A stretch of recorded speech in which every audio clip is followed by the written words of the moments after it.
The advice,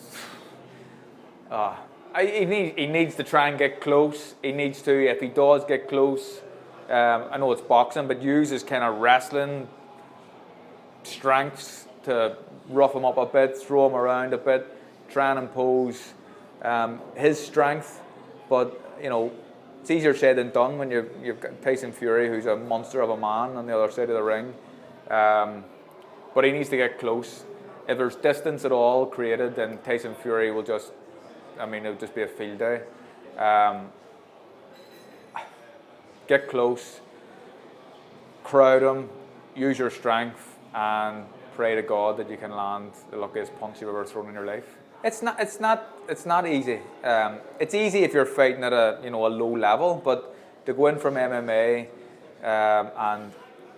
and fight who most people would say is the #1 heavyweight on the planet in Tyson Fury as your first real boxing fight, that's a tough ask, isn't it? So, but likewise, this is why the MMA guys are coming to boxing. The boxers aren't going to MMA or UFC. Well, the UFC was the biggest organization within MMA because they wouldn't win. So, yeah, it's just two different sports.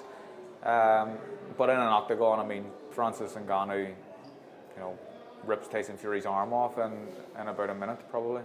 I think it's interesting. I think that it's sensible from Francis Ngannou to bring someone like that, like Mike Tyson in, if you listen to Mike Tyson talking over the years, he's a real student of the game. And obviously people think about him as being this wild man, but he knows boxing and he knows the history of boxing.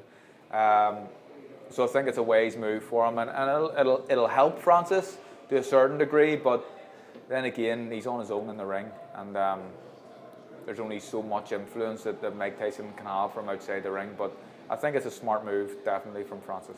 It kind of goes however Tyson Fury wants it to go. I think that if he doesn't want to get hit, then he doesn't have to get hit. If he wants to finish it in a round, then he can do so. If he wants to drag it out a bit, he can do that as well. So it's Tyson Fury wins, and he wins by however he wants to win, really. And I don't like to be critical of Francis, because as I said, if it was in the octagon, then you just flip that on its head. But he can't win this fight.